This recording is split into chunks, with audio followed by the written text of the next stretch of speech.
Hello, ನಾವಿವತ್ತು ಹಲಸಿನಕಾಯಿಯ ಪದಾರ್ಥ ಮಾಡೋದು ಹೇಗೆ ಅಂತ ನೋಡುವ.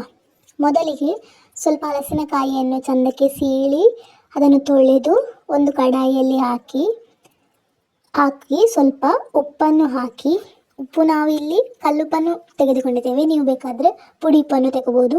ಅದಕ್ಕೆ ಸ್ವಲ್ಪ ಎಷ್ಟು ಬೇಕು ಬೇಯಲಿಕ್ಕೆ ಅಷ್ಟು ನೀರನ್ನು ಹಾಕಿ ಇಡ್ತೀವಿ.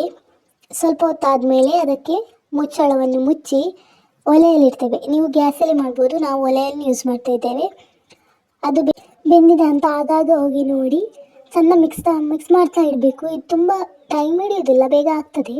ಮತ್ತು ಈ ಸೈಡಲ್ಲಿ ತೆಂಗಿನ ತುರಿಯನ್ನು ನಾವು ಇಡಬೇಕು.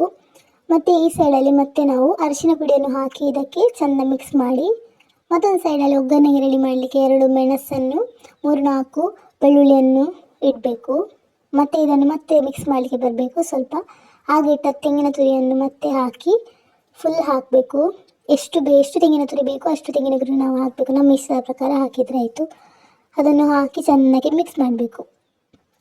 ಮಿಕ್ಸ್ ಮಾಡಿ ಈ ರೀತಿ ಕನ್ಸಿಸ್ಟೆನ್ಸಿಗೆ ಬರುವಾಗ ನಾವು ಅದನ್ನು ತೆಗೆದು ಒಲೆಯಿಂದ ತೆಗೆದಿರಿಸಬೇಕು.